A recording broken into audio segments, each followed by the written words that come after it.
There was once a man, a tall and strong man, who went through the towns and cities, teaching things never heard before.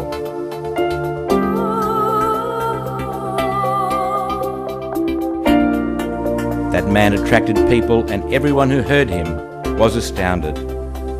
He gave advice, spoke about his Father, and called brothers all those who listened to him.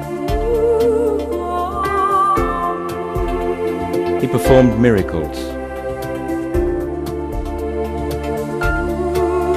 He healed the sick. He raised the dead. He walked on water.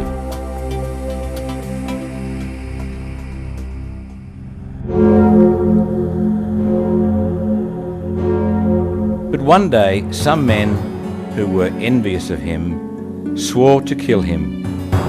They were mean individuals who were afraid to lose their own prestige, the untrustworthy, who feared his word because his speech was direct. So they had him arrested and crucified between two thieves. He died, forgiving his executioners. That, in the most simple terms, is the story of Jesus Christ, and it is true.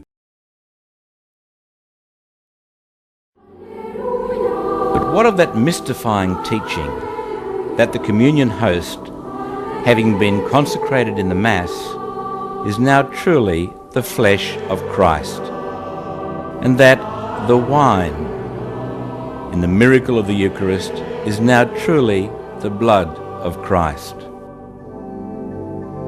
In fact, the teaching of the Church goes even further, that in the Eucharist is the living presence of Jesus Christ, just as real and just as alive as he was on earth more than 2,000 years ago. Yes, Jesus Christ, truly there, flesh, blood, soul, and divinity.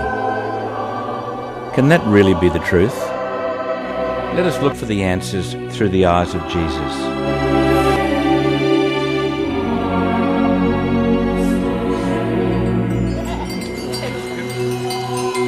Remember, in olden times, to win favour with your God, even a pagan god, it was the tradition to sacrifice an animal and then eat it.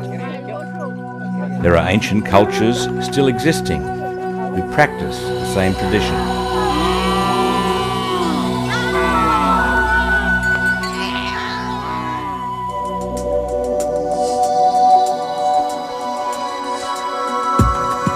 So when Jesus gave us the gift of the Eucharist at the Last Supper, it was consistent with that tradition. The great difference being that he is the victim sacrificed, and he invites us to participate in his great sacrifice by eating his flesh and drinking his blood. That was a concept that was to trouble many from the days of Jesus right through to today, and Jesus knew that it would. Well before the Last Supper, at the town of Capharnaum, Jesus made the almost unbelievable promise that he would give his own flesh and blood to be the food for our souls. He prepared his audience well. On the day before, he performed the miracle of the loaves and fishes. 5 loaves and 2 fish fed thousands. Of all his miracles on earth, never were so many people so directly involved. On the night before, he walked on water. They should have been ready to believe in him.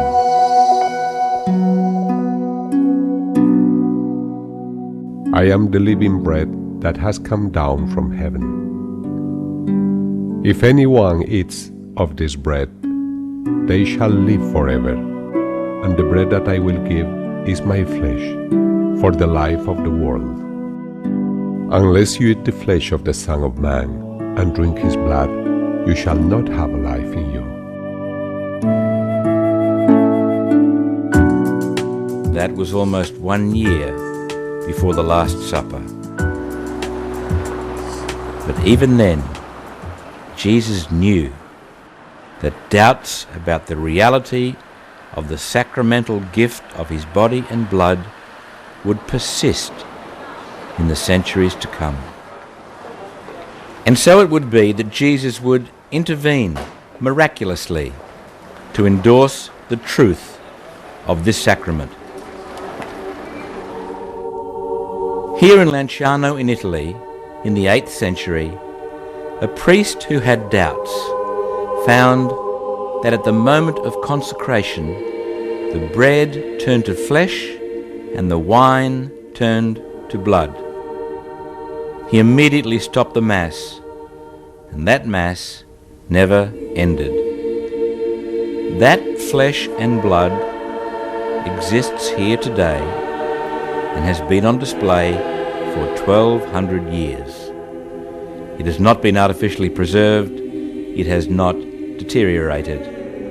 For that alone, science has no answer. In 1970, Italian professor Odoardo Linoli, an expert in pathology, carried out the initial examination of the relics. He found that it was human flesh and blood. La carne come un frammento di carne e venne fuori che era miocardio. Quello è sicuramente miocardio, ha una struttura tipica del miocardio. Asked his personal reaction, Per qualche mese mi sembrava di camminare 30 centimetri più alto per strada, poi scesi giù. in giving the Church's imprimatur to Linoli's report, Archbishop Enzio D'Antonio said that science had given a certain, thorough response to the authenticity of the Eucharistic miracle of Lanciano.